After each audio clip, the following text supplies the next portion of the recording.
What's the matter, Kakarot?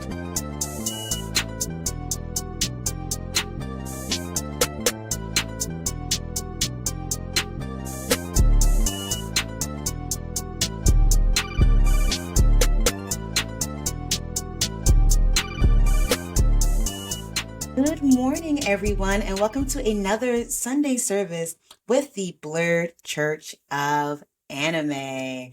I am your preacher, your teacher, your cult leader, whatever you want to call me. I am Black Star, here to hopefully hit you with another inspiring message to get you through your week using anime, manga, or sometimes comic books and animation in general.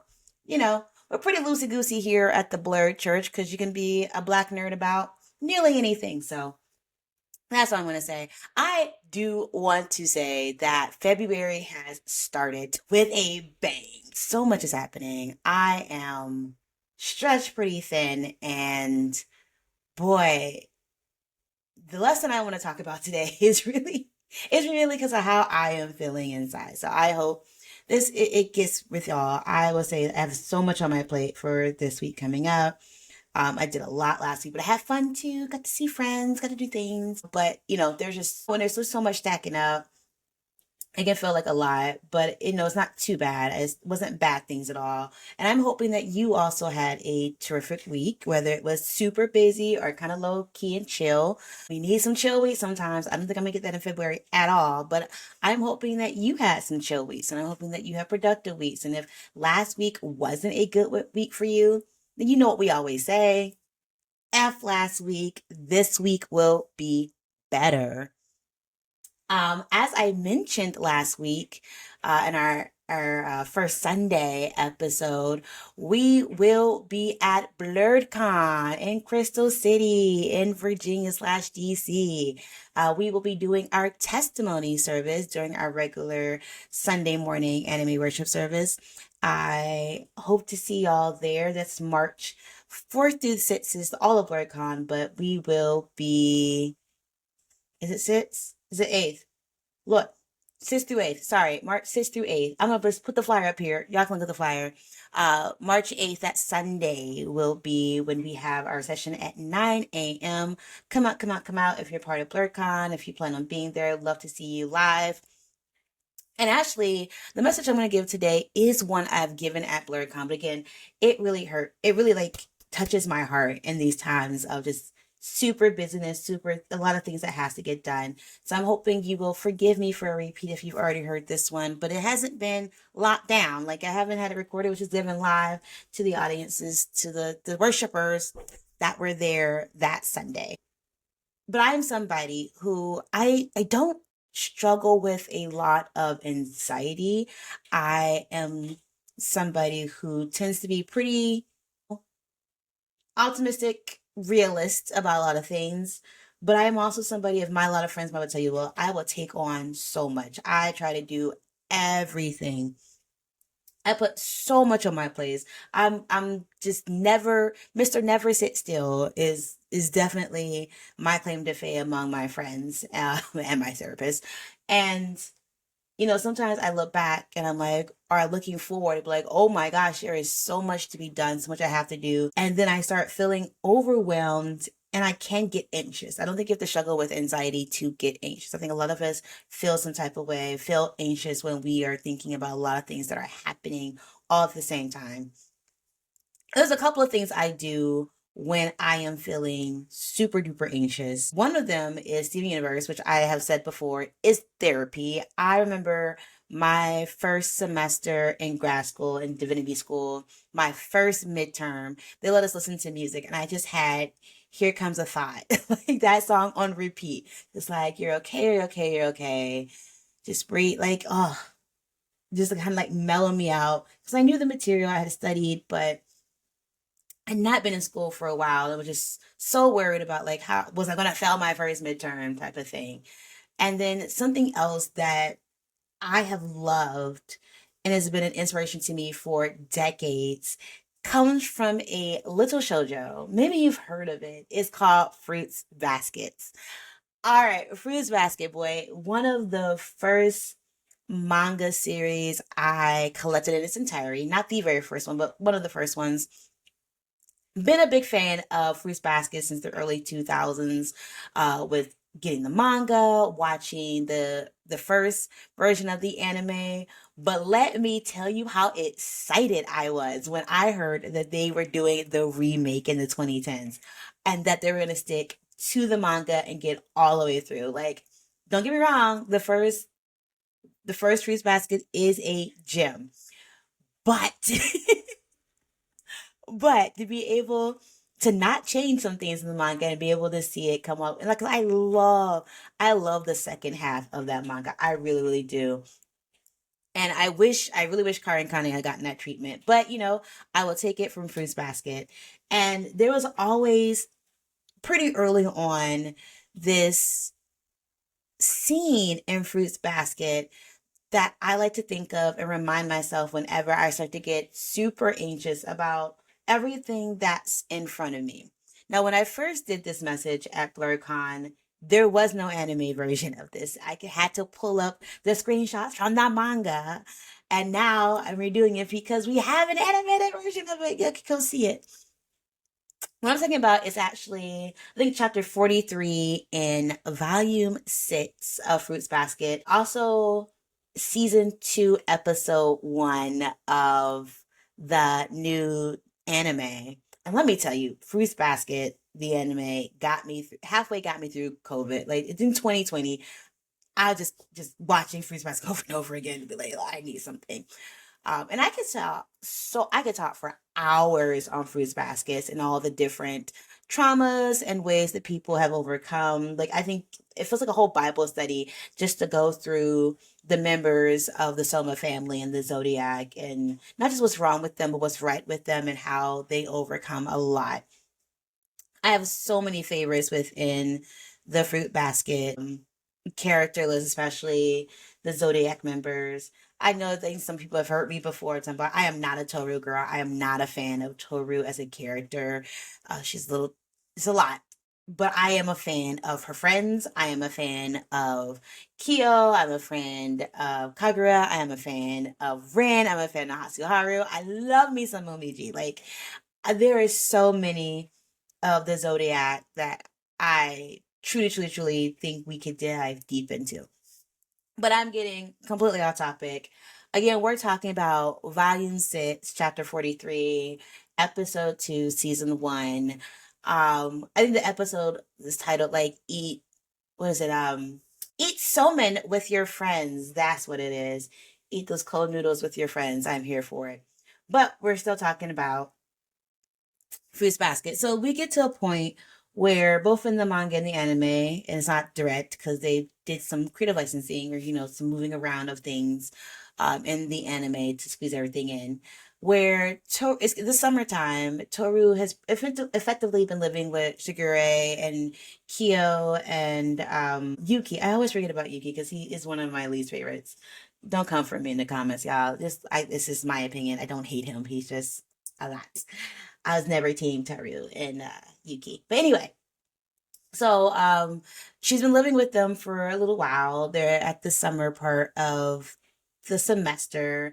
And a lot of questions are coming down, like questions about, since they're in their second year, about to be seniors, now you're going to start thinking about, what are you going to do in the future?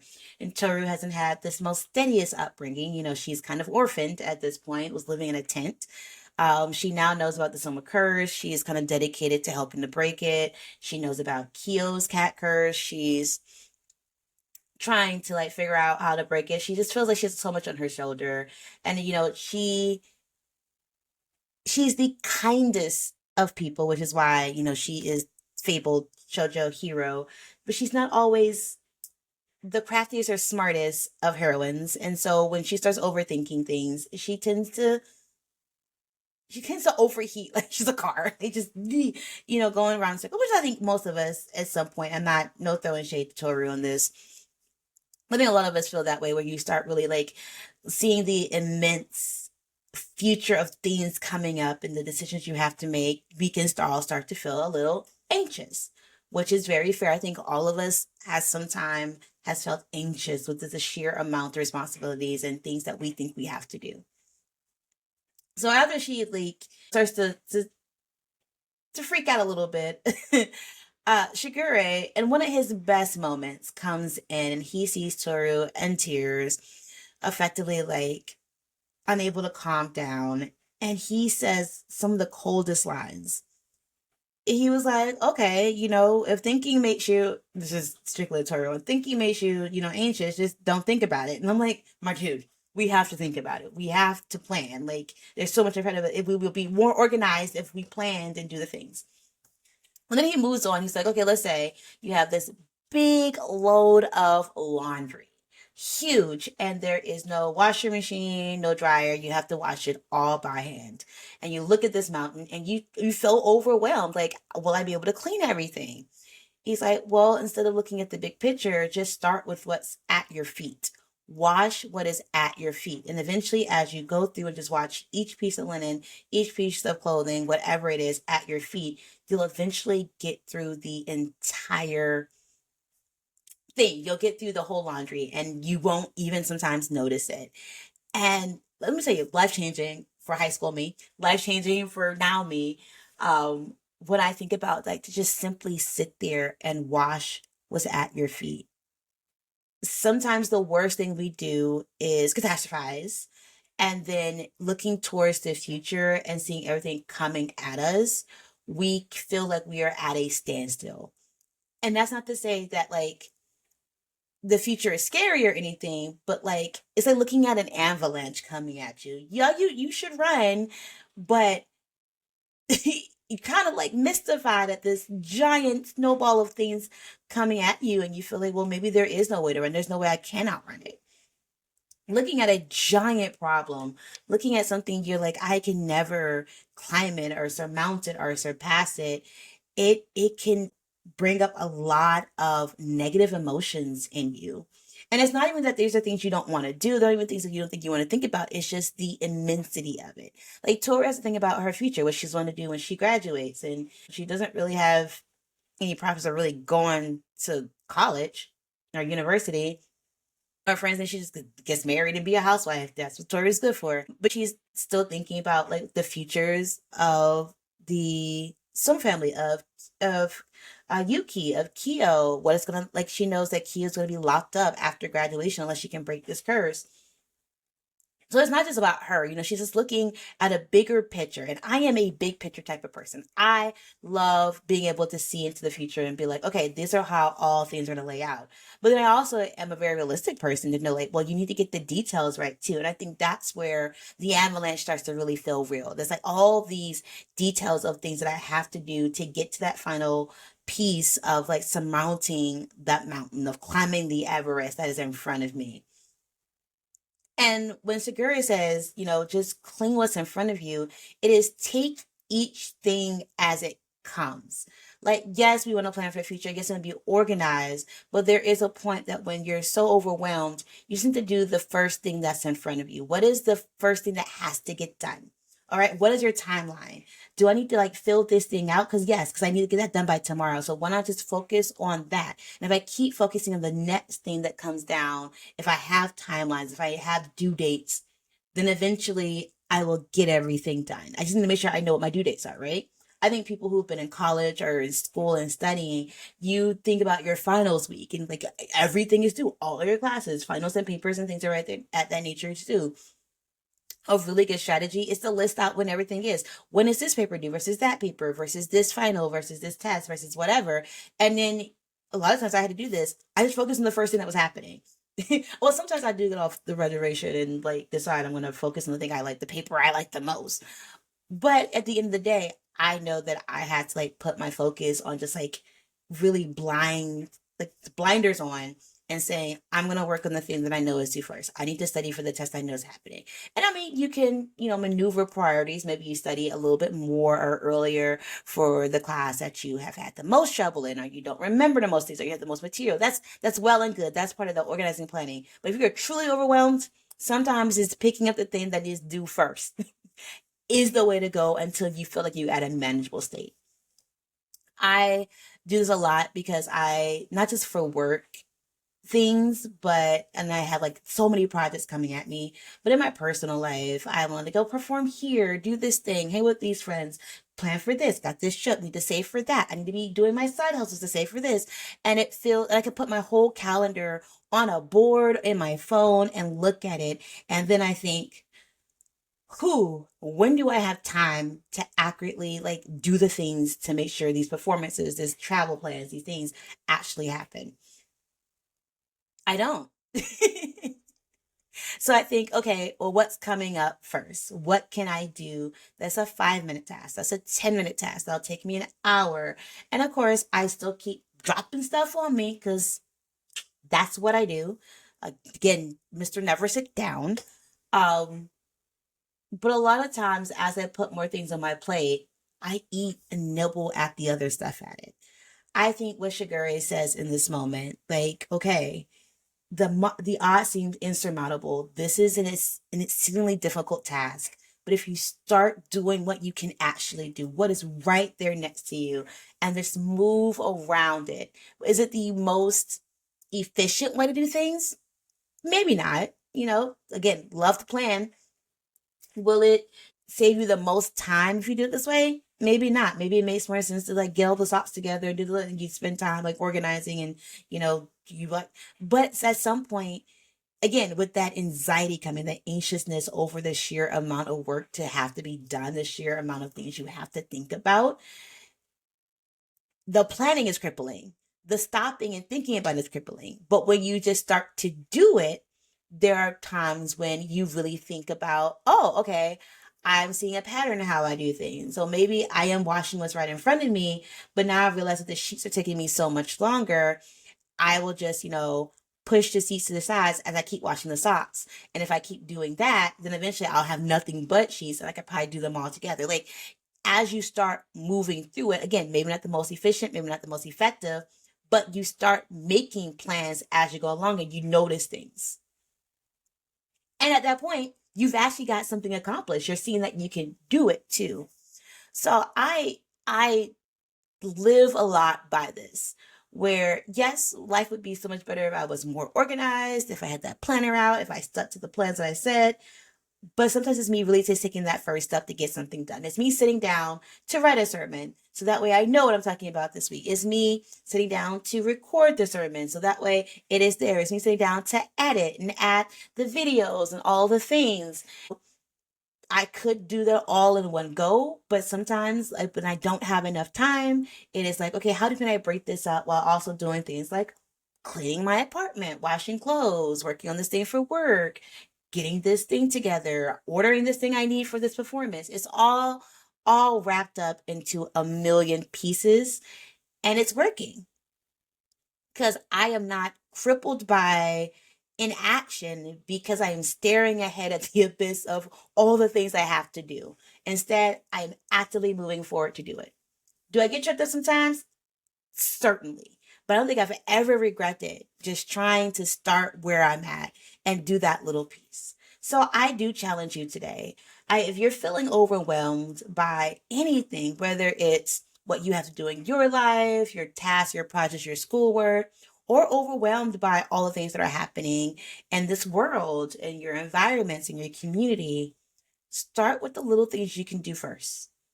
Start with those little pieces and make them manageable. Because as you keep taking those little pieces and adding on and finishing up those smaller tasks, you're going to see that when you look back, you'll realize all the work you've actually done and how you have truly like conquered something while taking it literally step by step. I think people who climb mountains are crazy, but I get it. A lot of times when people are mountain climbing, they think, I don't think about making it all the way to the top. They think about making it to the next crevice, the next crest, the next hill. When I have to like climb a million stairs, I don't focus on looking at the top of my goal. I focus on putting one foot in front of me and getting up and up and up the stairs. One more stair down, one more stair down, one more stair down. When I'm working out, I'm like, I'm tired of this.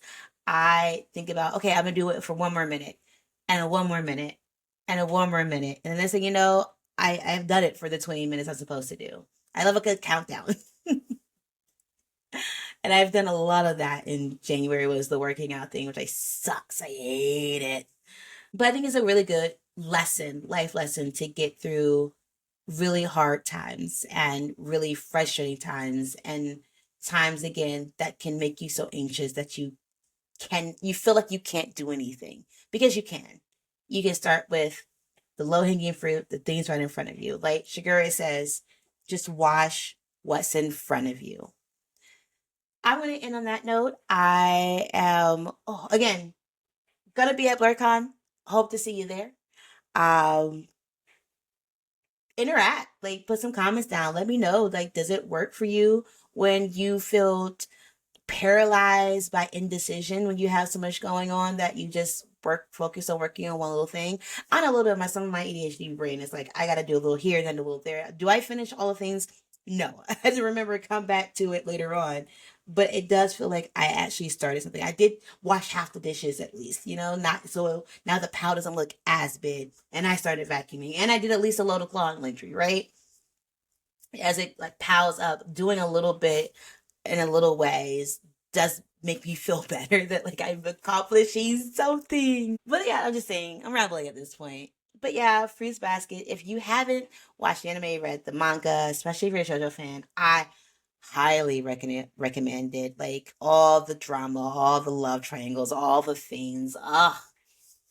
Heartbreaking. Like so many options to choose from depending on who your favorite characters are. If you are already a Fruits Basket fan, like shout out, tell me in the comments who is your favorite of the Zodiacs. Like, I'm gonna argue with you about why you're wrong, unless you choose Momiji. Uh, oh my gosh, I'm gonna get myself put on the list. It's not like that, y'all. Anyway, I will talk to y'all later. Until next time, bye. The Blerd Church of Anime podcast is produced by Black Star, aka Lauren Tillman, written by Lauren Tillman, and hosted by Lauren Tillman. Music created by EL47.